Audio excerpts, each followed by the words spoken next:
So first of all, I would just like to announce Tim Taylor and Tena from a project that is governing clean circular as well, clean cities, creating thriving communities in our urban environment, and that is also a project that has wide impacts throughout the Balkan Peninsula in several cities and several countries. They will be talking more about this.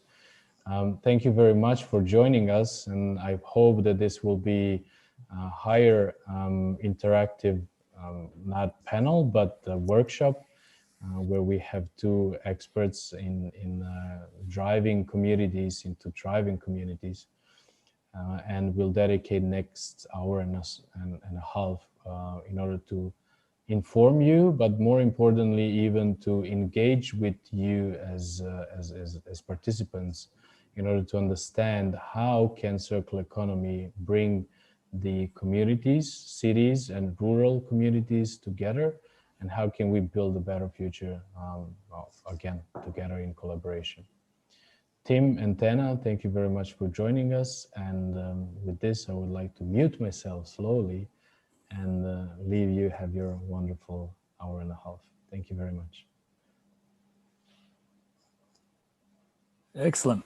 Milan, thanks a lot for the invitation, and great to join you all this morning and going into the early afternoon. Looking forward to finding out a little bit more who's here about halfway through. So today we're going to be using this Miro to navigate through the session until just after 1 o'clock. So I'm Tim from Korimako, and I guess lead on steering and creating what we're calling thriving communities, which we're going to talk to you a little bit more about today in context of mission-led change and circular economy. Tena is going to give you some more insights into some of the work with cities that we are already doing across the region. And all of this, I guess, setting up for exploring new connections, and really interested to see how we might, for those we haven't met before, find ways to work together.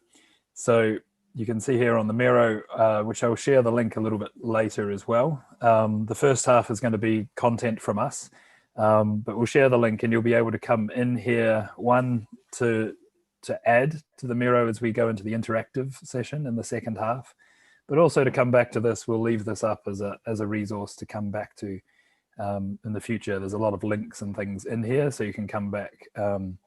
So we're not using slides, we'll use this instead, but also don't feel like you have to write anything down really until we ask you to. You'll be able to come back and have a look at this later if you wish. So we will have a bit of an interactive session in the second half, as I said, and have a little bit of time at the end to reflect on where we might go from here. You'll see I've set this up around doing some breakout groups, but we'll adjust that and have a common group, which I think we'll be able to manage just fine. So back to the beginning of the story.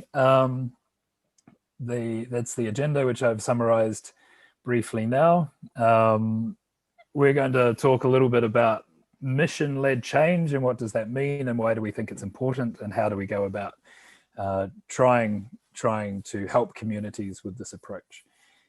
As I said, we'll take a short break and then have a little bit of interactive with you, and really looking forward to briefly and as best as we can in this digital environment, meeting you all as well. A little bit of background information on myself and Tena here, which again we won't spend too much time on now, but you're welcome to come back to. Just by way of introduction, these panels that you'll see sort of scattered across this Miro, the ones that have the medium icon, are all links to articles that sort of share a little bit more about this work, which you can come back to later. Just in terms of how that works in Miro, you click on it and then just click on this little arrow of the source, and it'll take you to the web link. So I'm not going to start with circular economy per se. What I wanted to build on is Europe has been thinking about how to pivot the way we try and bring about change, and particularly with a view to informing European funding programs, etc. And we're really happy because I think this idea of missions is very similar to and really parallels the work we try and do with communities. And it essentially comes down to, we're doing a lot of good stuff, we're trying hard, we're doing lots of interesting projects. But if we step back and look in context of the challenges the world and our communities really face, it's not adding up to enough. And the idea with a mission is to set yourselves a goal that is tangible and defined, not too far away. A decade is sort of probably the upper limit of what's useful. Setting goals for 2040 or 2050 aren't actually, by all means we can set them, but they don't focus our attention. And the analogy, the most common analogy is, of course, the commitment to put people on the moon within the decade. And in setting that mission, and of course, we can frame lots of others, and that's what we're going to come to in the second half. We don't know how to do that. We can imagine how we might do it. We can sort of imagine that it could be possible. Well, now we can imagine, but in the 60s, no one knew how to put somebody yet on the moon. Had lots of research and innovation and experiments and ideas, but not a plan on exactly how all that came together. And if you say we're going to put somebody on the moon in 30 or 40 years from now, it leaves people lots of space to kind of keep doing interesting things without the sort of urgency and pressure to actually do it fast enough. And the idea is sort of adopt that thinking and bring it into the change that we actually really have to see. So a key one for cities in Europe is the mission board has framed this as, let's have 100 climate neutral cities in Europe by 2030, with the added factor, which is great, around this being done by and for citizens. So it's not just a technical solve climate emissions challenge, but it's also a collaboration challenge. There are others, but it's worth, there are other possible missions, and of course there could have been a circular cities mission. I would argue that ultimately these things all kind of come to something quite similar in the end. But for many good reasons, they've chosen to focus for cities on climate neutrality. Just to quickly touch on some of the key elements of this, and I don't have time to spend, go into this in huge detail, but there's some key points around what the city's mission board is recommending. We feel are also emulated in how we try to approach the work, that are also quite different to how most places and communities are working on climate action or other really big challenges at the moment. It's have a strategy that's actually designed around a mission. Very often our strategies are designed around broadly what we would like and sort of incrementally what we feel like we can do next, but they're not actually really designed around achieving a mission. Make sure that there's something contractual in place that pulls stakeholders together to work on this, and also think very hard about a new model of governance. And where they say city, I would say we could say community. It's not relevant just to cities. And this is a relatively strong but important statement. The present silo-based form of governance, designed and developed for traditional city operations and services, cannot drive an ambitious climate transition, or I would argue a circular economy transition, or an equity and fairness, or a peace transition, or many other really radical changes that we would need to see happen across the world. There's a focus on process and by and for citizens. So different ways of working together and getting beyond incremental change and into something much more systemic, and finding ways to do that as a community, not just through a few institutions, which obviously makes things harder, lots harder in terms of how we work.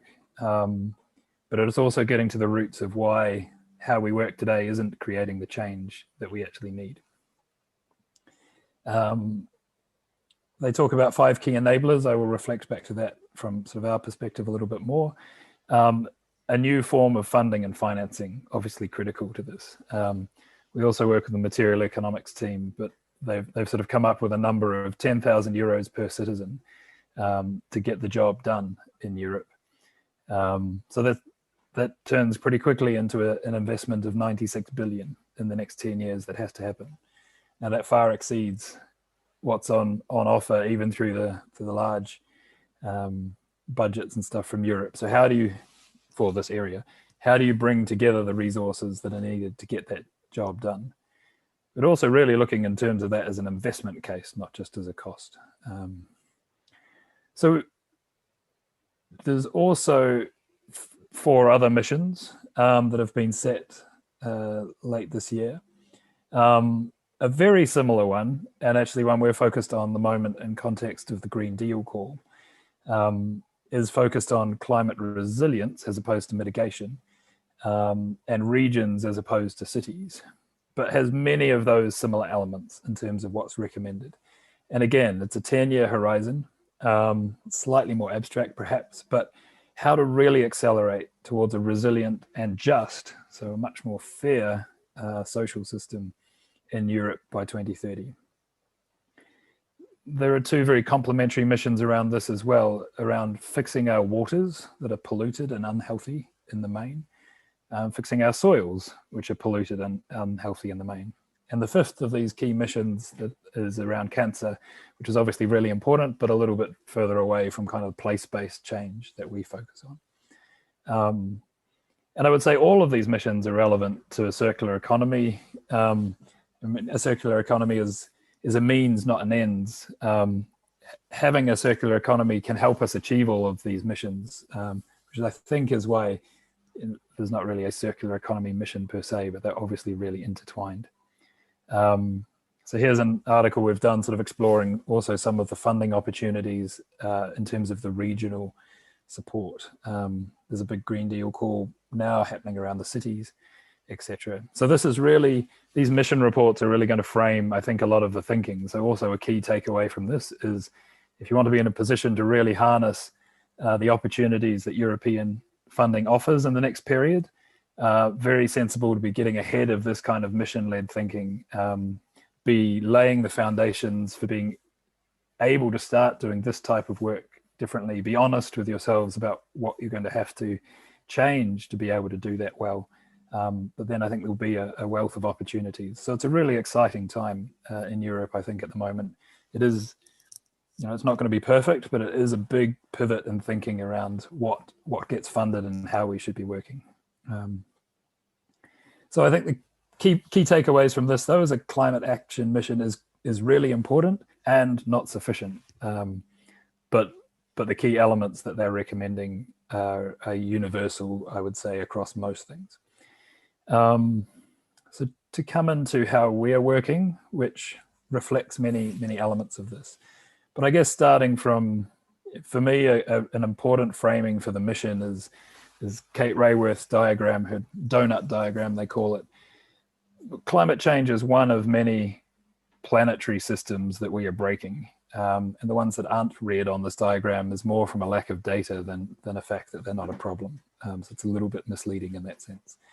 Biodiversity loss is probably, obviously they're very deeply intertwined, but probably more of a problem, or it might get us first. And these are at a planetary level, and what's quite interesting is to bring these down to a local level. You see things like air pollution become, like Tena will talk about some of the examples, but in Niš and Skopje in the last weeks, you know, if there's anything that's really, really critical, that's the biggest red kind of flashing section of the outer here, the ecological systems that we are mostly breaking.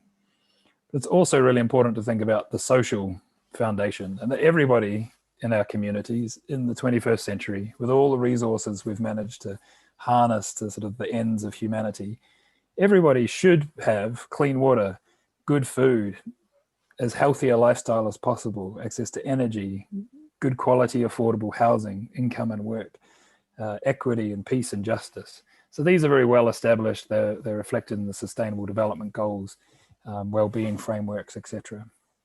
So our mission really is, and as Kate Raworth calls it, is to get into the donut, is to ensure that everybody has this, the means to live well without breaking our local and global ecological systems. You know, this diagram shows for at a planetary level, we're failing significantly. And working on these things in a sort of fractalized incremental way is not solving it, which is really what the city's mission is saying, that in terms of climate change mitigation. But the story is very similar. So we do really try to sort of look at this as holistically as possible, while obviously we have to start somewhere in terms of work in and with communities. So there is a bit more you can explore here, and I don't have time today to go through all of it, but to this sort of metaphor we use of a tree, we need to work on all of these things to kind of get into the donut: water, energy, food, employment, as I said. But often we launch into those thinking about them as projects without spending a complementary amount of time and effort working on what does it take to make that change possible. And if we do, say, an energy project and let's say a solar power project, relatively technically simple, many reasons that they are proving harder than they should, often related to policy, etc. Now very economic. So we should be doing, across the Southeast Europe region, there should be as much solar power production as technically possible in the next 3, 4, 5 years, because there's no technical constraint to that or economic constraint to that really anymore. What makes it hard is actually much more to do with how we organize. Are we working well enough together? Are our economies supporting that transition to renewable energy?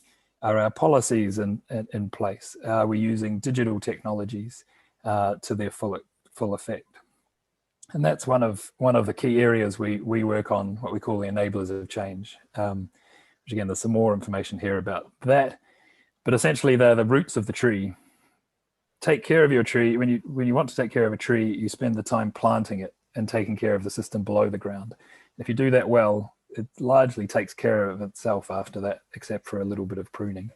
And yet often we spend so much of our energy thinking about kind of branches and leaves, projects and actions and service providers, where it's actually the stuff below the ground is essentially all people. It's all human systems. There are no laws of physics at play here, but actually in many ways that's what makes it so much harder. So time and time again, when we work with teams and communities around what's hard, it's all of this stuff. It's not something that an engineer can typically solve for you. So trying to carve out the space to really work on that is one key priority. I've talked about mission-led change and why. It's easier said than done, and it's relatively easy to frame a mission. To stick to it is something we're all learning and need to keep learning to do. And it does really need us to reframe how we work. And as we say here, reframing in mindset and ways of working and thinking in terms of a 10-year transformation process as opposed to 1, 2, 3 year projects, even though mostly that's what various schemes want to fund. So how to get beyond project work and into something that can hold a transformation process. As I say, that's something we're all really learning to do. And so constantly learning is a key part of our approach as well. How to really reflect on what we've tried before and hasn't, what have we done well, but what haven't we? What hasn't been good enough, and how do we keep doing better? I will pretty much wrap shortly. I mean, I guess last piece on this is thinking about the teams that can hold that work and the organizing models. And back to the tree, this is like the trunk of the tree. If you want to sort of harness all the energy from the roots and get your tree to grow really well, you need a solid trunk of the tree. So how do we organize ourselves to be able to do this work? And as a rule, that's not the job of any one organization as it exists today. Municipalities, NGOs, government, private sector, everyone has a role to play, but by definition, nobody is responsible for the whole mission. So how to kind of actually form ways of working, again, in our community in these collaboration models and governance models that allow us to take a different approach. And again, it is much easier said than done, but really critical. While it's only one of the sort of 12 enablers, we put a really big early focus on investment structures, the economic case for this transformation, and the mechanisms. Like, how do we get from spending the sort of millions or billions that are generally sort of millions or hundreds of millions that are on offer through existing funding programs, to the kind of billions that actually need to be deployed. This is a greater, as we say here, speed and scale than anyone is really managing at the moment. So if you were expecting us to show up with easy answers today, I have to disappoint you. You can see that these are all spaces to work in, sort of a framework and a structure. It is an exciting time in that we believe that this is work that we've been developing through the Climate-KIC community over the last few years. It's really reinforced by the recommendations of the mission boards. There's a huge amount to do. So we're excited to explore with you whether there are new opportunities for collaboration today. And building a circular economy, and I hope you can see, is a critical part of this work. It will really help to accelerate these missions. So it's definitely a key strand of part of all of this work. With that, I'm going to hand over to Tena, who's going to take my sort of abstract overview and give you a little, at least a taste of some of how this is playing out with 5 of the cities that we are working with so far. Thank you, Tim, for this intro session. It's probably simplest, Tena, if I just leave this here and you sure, try and follow I can also open my screen as well. But so as Tim said, I'm Tena. I'm based in Zagreb in Croatia, and I've been working on various urban development projects for the past 10 years or so in the region, primarily in the areas of energy, environment, and placemaking. And Tim and we are running this project called, or an initiative called Future Cities of Southeast Europe. And basically the team involved in the project is a seed team, which is part of the overarching team behind the bid of the Green Deal regions call that we will be putting the bid together with. And so I will now try and kind of translate some of the more abstract, more vague terms that Tim spoke so nicely about, and kind of translate it to more concrete terms. And also just wanted to say thank you, Milan and Tena and the whole team for inviting us. I'm really happy that we were given this chance, particularly because I was just going through the participants list and I saw that we have currently listening us, we have Jože from Maribor Department for the Spatial Planning, we have Stella and we have George from the Niche Office for the Local Development. So these are just some of the partners that we are working with in the Future Cities of Southeast project. Okay, so it was about a year and a half ago. It was, I think, April of 2019 when all of us kind of got together in Zagreb, and all 5 city teams, so Niš, Križevci, Sarajevo, Skopje, and Maribor, various organizations, individuals, including some of the city mayors, we all got together and came up with this overarching all 5 cities relevant city mission called creating the best possible cities to live, work, and visit by 2025. So this is obviously something that relates to all of the cities. It's not too specific. And then we kind of got into more specific and details with some of the goals. And we have 4 goals that we have set ourselves up for with some of the years, so concrete deadlines, such as bringing air quality in our cities to within World Health Organization recommended limits by 2023, achieving circular and net zero greenhouse gas emission economies by 2030, ensure that by 2025, all members of our community have equitable access to some of the fundamentals of well-being, so affordable and decent housing, healthcare, education, mobility, food. So all of those kind of assets and issues that form part of our well-being. And then finally, one more related to mitigation, reduce year on year the impacts of heat and flooding on our communities.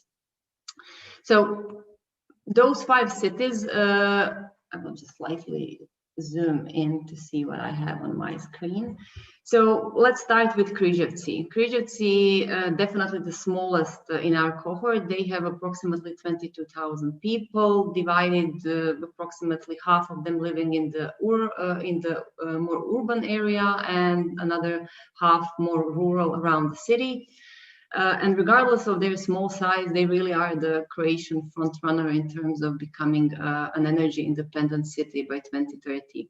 They have a very young mayor and in general, very active community of local people who are all very, very eager to see their city becoming a 100% clean and renewable city by 2030.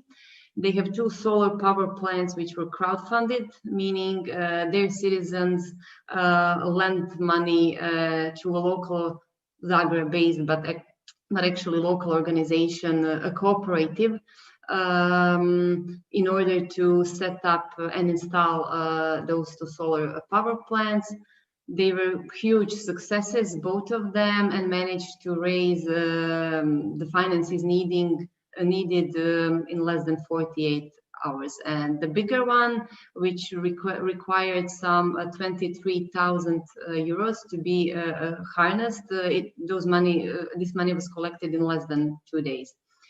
They have just set up a local energy cooperative, which is endorsed by the city themselves, and the team behind CLIC will actually be kind of the motor, the engine of the mission-led and yes, we can work in the city from 2021 onwards. Some of the focus areas of the city that the city and the city team is currently looking at include constructing a very big utility scale, a solar power plant of approximately 7 megawatts, which is being constructed together with the national power company HEP. They also have quite a lot of vacant city-owned spaces around the city. In one of those vacant areas, they plan to develop an eco-district, which will comprise of various sustainable urbanism kind of streams, such as pedestrianized areas, PVs on the roofs, green infrastructure, and then something very similar to that, but on a smaller scale. They're also focusing on city gardens, which will be some kind of a regenerative plots for food production. And then apart from the focus areas, which are more kind of short-term, more ready to be implemented, do not require such big impetus behind them, kind of, we also distinguish something which we call big picture propositions, which basically come down to more serious, more overarching work, something that has the potential and the power to attract a wider community around, something that the community will never compromise on, and something which actually does require a longer period of time to get implemented. And some of those big picture propositions in Križevci, which then can actually comprise numerous projects, not just one, so hence they're not projects, include turning Križevci and its wider region into the regenerative region, so regenerative food practices, setting up agricultural cooperatives, short supply chains, things like that. Then continuation of the work of the energy transition, such as turning 1,000 households in Križevci, putting PVs onto their roofs, using the geothermal potential, because Križevci are quite big on geothermal, and setting up new solar power plants for district heating, and in general implementing some of the more electric vehicles throughout the city together with the charging stations. Okay, I'll try to accelerate this session of mine. Moving quickly to Sarajevo. Sarajevo, together with Niš and together with Skopje, actually forms part of this trio with the severe, most kind of polluted, especially during winter, quality of air, primarily coming down to the fact that all 3 of them are situated in a valley, and during winter they use very unsustainable fuels for heating, including even car tires, which definitely then reflect in very, very poor air quality. Sarajevo in general has, on top of that, very complicated, complex governance structure. The city is being comprised from 4 municipalities, 1 city, and then also a cantonal level, which of course complicates issues when it comes down to decision making. One of the more kind of potent social innovations which we have seen 2 years ago in the city of Sarajevo is the setup of a City Mind Lab, which is a voluntary multidisciplinary group which was established together with the city of Sarajevo and UN Development Program, which already counts more than, I think it's 440 people right now, so individuals. All doing voluntary work and coming up with more bold, more innovative ideas which have the power to transform the city. Some of the top city challenges include, as I said, improving the air quality, retrofitting their buildings, kind of sorting up very messy property ownership status, public transportation, and in general, relatively poor kind of lack of trust in the city-led or publicly owned, publicly led organizations, which usually are kind of accompanied with corruption. Some of the big picture propositions that the city and citizens themselves have proposed include cleaning the Miljacka River, also regenerating the banks of the river. And actually, this is an interesting story because this potential project has already been in place in 2011. And I think until today, there are 274 different project proposals. In the end, none of those 270 got implemented, and they're all stuck in somebody's drawer. So this is one that we are really focused on kind of heavily. Energy mobility, including pilot projects for electric buses, electric taxis, and electric bicycles, including the supporting infrastructure. Moving on to Niš. The city of Niš was ranked as 7th in the Financial Times European Cities and Regions of the Future in 2018-2019. And I would say that probably the majority of this work has been accelerated by our core project partners, the City of Niš Office for Local Economic Development. This is the first city in Serbia to implement an integrated sustainable development strategy and action plan using a participatory approach. And this is very important because this participatory approach is very kind of strong in the city today. They have organized and continue to do so regardless of the COVID issues, various events with the citizens, NGOs, associations on territorial development, on place making, with the final result of setting up a shared vision of the city by 2027. And this is something which will also feed into the city development strategy, which is currently being, I think it's in its final phase of preparation. Some of the focus areas of the city also include air pollution, retrofit of buildings with a more specific introduction of new codes and new standards of energy performance, construction of a big wastewater treatment plant with additional treatment of sludge, and then continuing the current very positive and strong work in terms of blockchain technologies. Big picture propositions that we have seen so far include this very nicely named Niš on Nišava project, which come down to maximizing the value from the river, meaning regenerating the waterfront, potentially cleaning the river in terms of being able to swim in it, and bringing back some of the fish which are not there anymore. Then also urban mobility, such as putting green infrastructure throughout the city, connecting currently disjointed parts of the city with the walkways, the pathways, parks, green areas for cycling, for walking. And then a big idea of regenerating the abandoned railway corridor, which currently divides the city, because this corridor is planned for removal and it's quite long. It has the length of 14 kilometers. Skopje, one of the trio of cities with very strong, very strongly kind of accentuated air quality issues.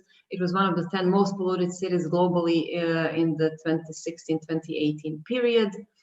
One of the kind of highlights that we've seen and our project partners in the city are SmartUp City Lab, an organization, an NGO, which is running the Skopje Lab, which was the first public sector innovation lab set up in the Balkans in 2017, also set up by the city of Skopje together with the UN Development Program, so similar to the lab that is set up in Sarajevo. They're now looking into setting up a city foundation, which will be continuing and accelerating the mission-led work and the more transformative actions, and it will be backed up by the city, which is quite important.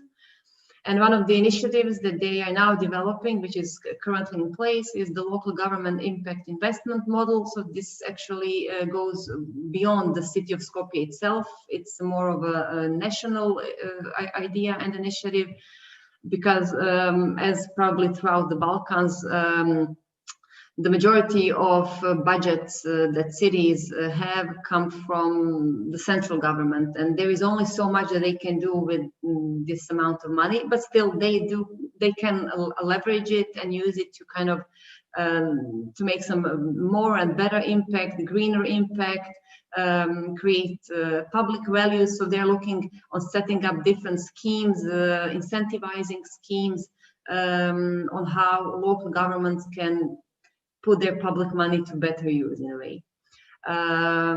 Their portfolio of actions, focus areas, is focused on air pollution, waste issues, green infrastructure, public spaces, public transportation, renewable energy, and digitalization of public services. So really a whole plethora of issues which any city would benefit from.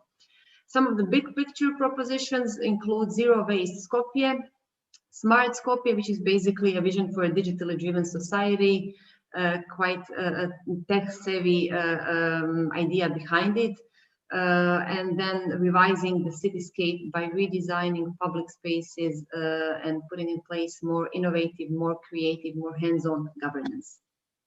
Finally, the fifth city, the second city that is in the EU from the cohort of our 5 cities, this is Maribor. Second biggest Slovenian city, which is also a regional capital of Štajerska region. Maribor used to be home to heavy industry, including chemicals, engineering, electrical, and aluminium. And even today, they are home to Magna, a very big company producing car parts. It was a European capital of culture in 2012. Some of the focus areas the city has include preparation of green circular economy and green infrastructure projects, primarily along the Drava River, and in general, nature-based solution is something that Maribor team is looking into at the moment.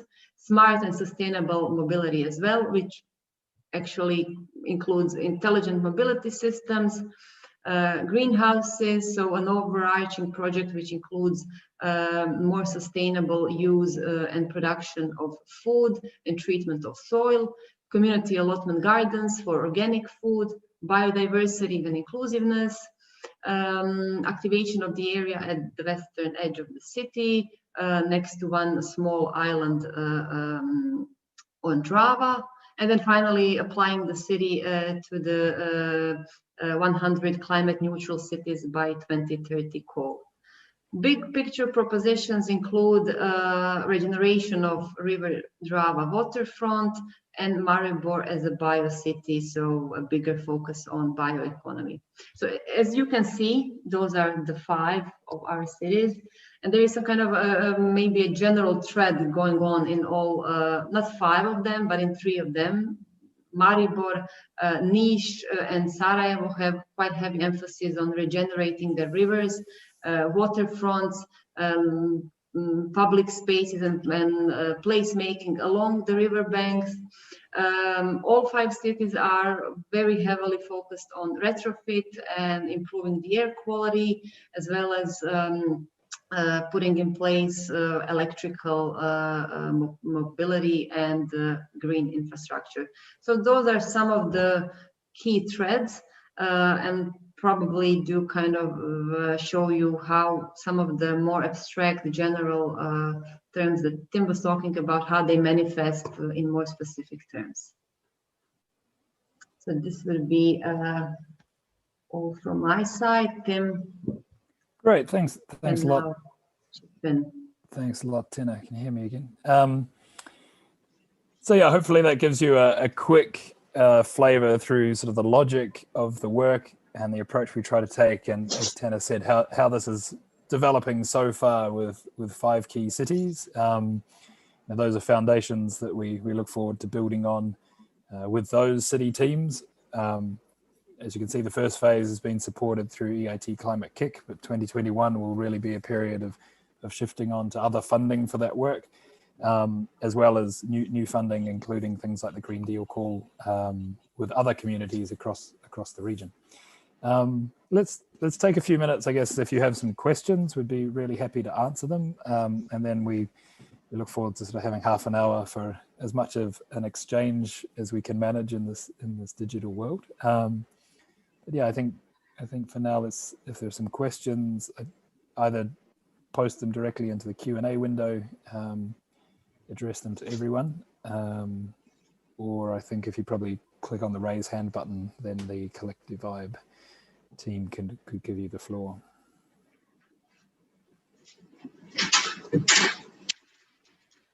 So Tim, I would only like to point out one more information. Thank you. First of all, thank you very much for the presentation of the method that you're taking. It's very impactful when we see that urban or city leaders are taking another mindset of how to tackle innovation and how to tackle development in their own cities. I could personally see this in the city of Niš while talking and while actually experiencing a completely new level of discussion that we had with them. So thank you for the great effort you made and the results that you created. And the information that we wanted to share with everyone is that after a break that we will have 5 minutes, you will be able to join. Actually, we ask you to join another Zoom link that will facilitate for breakout rooms, and they will facilitate for the session to be continued as intended. Being that this is it's currently posted. Sorry, it's currently posted in the chat, and it will be posted also in a public chat for everyone that are following over the stream. But is this a separate call, Milan? Sorry, like it's a separate Zoom link. Is that right? Yes, it will be a separate Zoom link.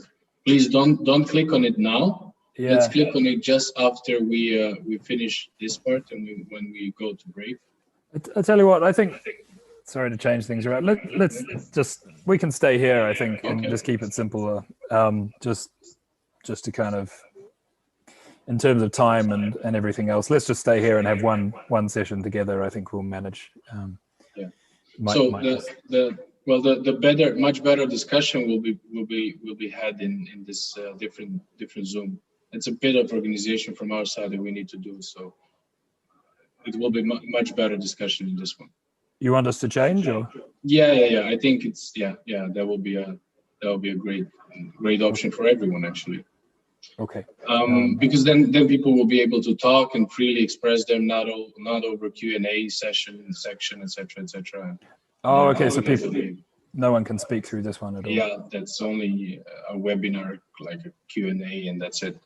Okay, so I would ask after a break for everyone that is in Zoom environment to click on the link that is currently posted on chat, and for everyone that is currently watching the stream, join us in hall 3. this is the hall where we will organize everything for streaming as well. Gotcha. But we strongly encourage everyone to join via Zoom platform, because it's going to be much more interactive, and you will be able to exchange experiences and your ideas in this one. Okay, so let's take a break now then, and then reconvene on that, and then we can take any questions. It sounds like that's going to work technically better.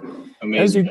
As you go on a break, you can have a little bit of a think about this as you make a coffee. This is what we'd like to work on together in the second round. So here you have a little chance to think about it. So individually, and this is really just an exercise to, we're interested to hear what you think, and also just to kind of, I guess, internalize this mission-led idea. So you can write it down on paper for a start. When we come back in the other link, we'll share the Miro and you'll be able to add it straight in.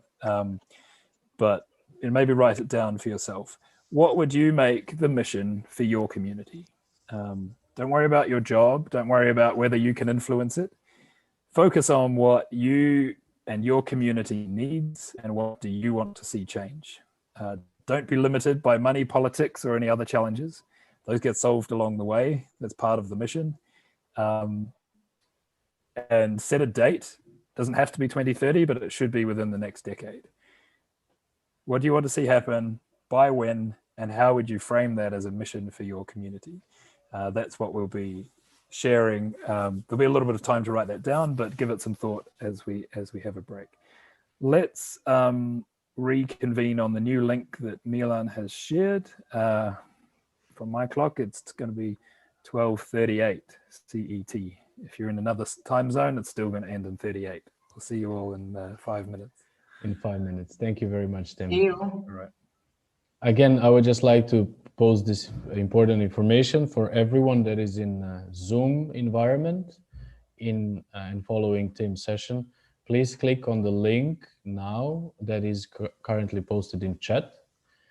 And for everyone that is following this conference via streaming, please click on the link that was also posted by Alexandra, and you will directly go to Zoom environment. Or if you want only to continue watching this, just click on the whole tree and you'll be set in the same environment and continuing to follow this via a stream link. So thank you very much and see you in 5 minutes. So yeah, if you click on the link, you're going to get a leave and join option. So yeah, sure. All right, see you all soon. See you.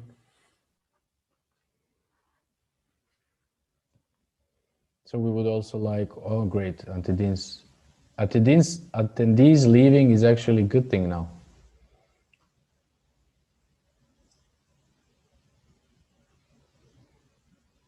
So once again, please go on the chat option and you can see a Zoom link posted there. Just click on it and you'll be transferred directly to a Zoom environment.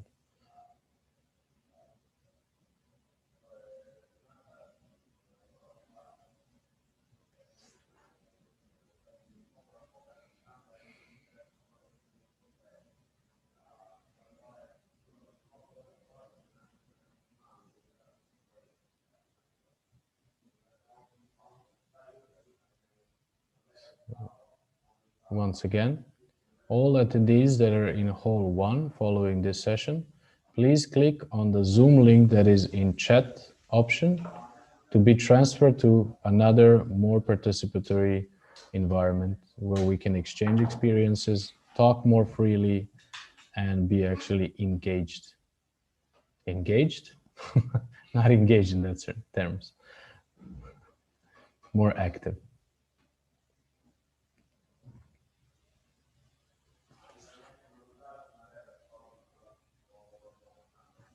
All right, we have 9 more attendees. We would really like you to join us in another room.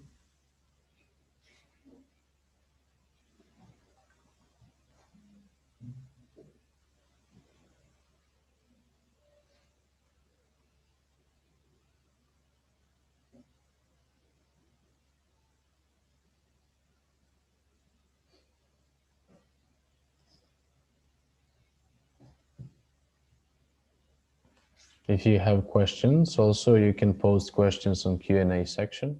If not, just please click on the link.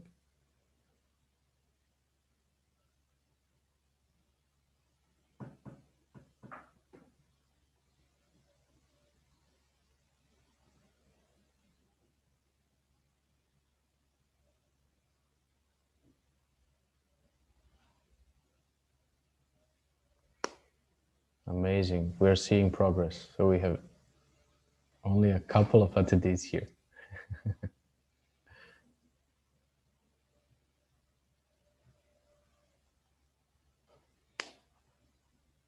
Miss. Great. We will be closing this this session soon, so please just join us in another Zoom link. If not, just join hold 3 if you're watching this over stream, so we can continue with the session. Thank you.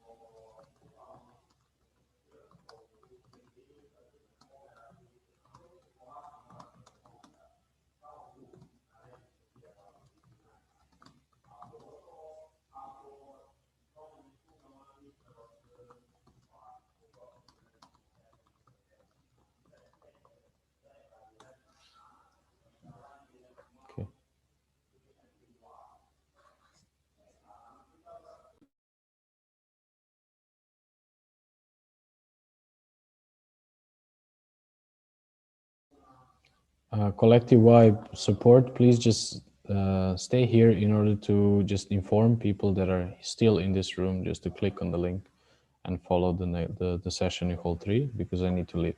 Thank you. Not a problem, I'm here, don't worry. Thank you.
To anyone who didn't transfer, you have a transfer link in the chat of this meeting, so you can transfer to another more interactive Zoom.